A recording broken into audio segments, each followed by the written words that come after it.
மகா கிச்சன் ரூமில் இருக்காங்க. அப்போ கரெக்டாக வராங்க வேலை செய்கிறவங்க. வந்த உடனே கேட்குறாங்க, இல்லை பணம் வேணும், என்னோட பசங்களுக்கு ஃபீஸ் கட்டணும், பணம் தரேன்னு சொன்னாங்க, நான் கேட்டேன் ஆனால் இன்னும் தரலை அப்படின்னு சொல்லிட்டு வேலை செய்கிறவங்க சொல்கிறாங்க.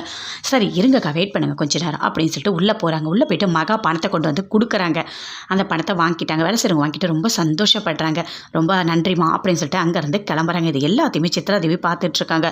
நீ பணத்தை எடுத்து உன் இஷ்டத்துக்கு கொடுக்குறியா, சரி இரு அப்படின்னு சொல்லிட்டு ராஜலட்சுமி கிட்ட போயிட்டு, உன்னோட மருமக மகா இருக்காளே, அவள் வேலை செய்கிறவங்களுக்கு பணம்லாம் எடுத்து கொடுக்குறா அப்படின்னு சொல்கிறாங்க. அதை கேட்டோடனே ராஜலட்சுமிக்கு பயங்கரமாக கோவம் வருது. கோவமாக வராங்க. வந்து அப்படியே கூப்பிடுறாங்க, மகா இங்கே வா அப்படின்னு சொல்லிட்டு. சுற்றி தாத்தா பாட்டி எல்லாருமே வராங்க. என்ன இங்கே சத்தமாக இருக்குது அப்படின்னு சொல்லிட்டு வந்தவொடனே சொல்கிறாங்க, உனக்கு எவ்வளோ தைரியம் இருந்தால் நீ வீட்டிலேருந்து பணம் எடுத்து வேலை செய்கிறவங்களுக்கு கொடுத்துருப்ப. அவள் ஏற்கனவே என்கிட்டையும் பணம் கேட்டா, சூர்யா கிட்டேயும் பணம் கேட்டா, ஆனால் நாங்கள் இன்னும் கொடுக்கல. நீ மட்டும் எப்படி எடுத்து கொடுத்த? ஆமாம், உனக்கு பணம் கொடுக்கறதுக்கு என்ன உரிமை இருக்குது அப்படின்னு சொல்லிட்டு ராஜலட்சுமி பயங்கர கோவமாக கத்துறாங்க. எவ்வளோ தைரியம் இருந்தால் நீ வீட்டிலேருந்து பணம் எடுத்து கொடுத்துருப்ப அப்படின்னு சொல்லிட்டு அப்படியே கையை பிடிச்சி அடிக்க போகிறாங்க. அங்கேருந்து சூர்யா வராரு. வந்தவொடனே கையை பிடிச்சி மடக்கிறாரு. நீங்கள் எதுக்காக மகாவை அடிக்கிறீங்க அப்படின்னு சொல்லிட்டு.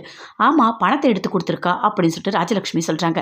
இங்கே பாருங்கம்மா, மகாவை அடிக்கிறதுக்கு யாருக்குமே உரிமை இல்லை அப்படின்னு சொல்கிறாரு. அதை கேட்டோன்னே வீட்டில் இருக்க எல்லாருமே பயங்கரமாக ஷாக் ஆகுறாங்க. தாத்தா பாட்டி 2 பேருமே ரொம்ப சந்தோஷப்படுறாங்க. பரவாயில்ல, பொண்டாட்டியை விட்டு கொடுக்காம பேசுகிறான் அப்படின்னு சொல்லிட்டு தாத்தாக்கு பயங்கரமாக சந்தோஷமாக இருக்குது. ஆனால் சித்ராதேவி யோசிக்கிறாங்க, என்ன இவன் அம்மாவே எகுத்து பேசுகிறான் அப்படின்னு சொல்லிட்டு சந்தோஷப்படுறான். என்னடா பேசுகிற அப்படின்னு சொல்லிட்டு ராஜலட்சுமி சொல்கிறாங்க. அம்மா என்ன வேணால் பண்ணியிருக்கட்டும், பணம் கொடுக்குறது எல்லாத்தையுமே நான் பார்த்துக்கிட்டு தான் இருந்தேன்.